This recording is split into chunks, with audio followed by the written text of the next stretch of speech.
France Kafka एक German शख्स थे। वो 1883 में पैदा हुए और 1924 तक जिंदा रहे।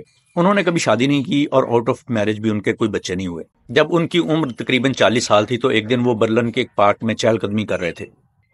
तब उन्हें वहां पे एक छोटी सी बच्ची मिली जो रो रही थी। पूछने पर उसने बताया कि इसकी सबसे पसंदीदा गुड़िया खो गई है। काफ्का उस बच्ची के साथ मिलकर उस गुड़िया को ढूंढने में लग गए। काफी कोशिश की लेकिन वो गुड़िया नहीं मिली। काफ्का ने उस बच्ची से कहा कि कल वो फिर इसी पार्क में मिलेंगे, दोबारा उसी जगह आएंगे और एक मर्तबा फिर से उस गुड़िया को ढूंढने की कोशिश करेंगे। अगले दिन भी जब उन्हें गुड़िया नहीं मिली तब काफ्का ने उस बच्ची को एक खत दिया जो उस गुड़िया की तरफ से लिखा गया था। खत में लिखा था, मेरी प्यारी दोस्त, रो मत, मैं दुनिया घूमने जा रही हूँ और मैं तुम्हें अपने सफर के बारे में बताती रहूंगी। यूं एक ऐसी कहानी की इब्तिदा हुई जो काफ्का की जिंदगी के इख्तिताम तक जारी रही।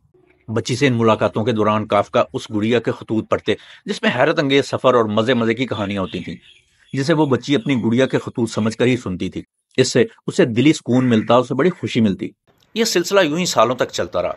फिर आखिर एक दिन काफ्का ने इस बच्ची को एक गुड़िया ला कर दी और कहा कि इसकी गुड़िया दुनिया के सफर से बर्लिन वापस आ गई है। बच्ची ने कहा, यह गुड़िया तो बिल्कुल भी मेरी गुड़िया जैसी नहीं लगती। काफ्का ने बच्ची को एक और खत दिया जिसमें गुड़िया ने लिखा था कि दुनिया भर के सफर के दौरान मैं तब्दील हो गई हूँ। छोटी सी मासूम बच्ची ने गुड़िया को गले से लगाया और खुशी खुशी अपने घर ले गई। फिर एक साल बाद काफ्का की मौत हो गई।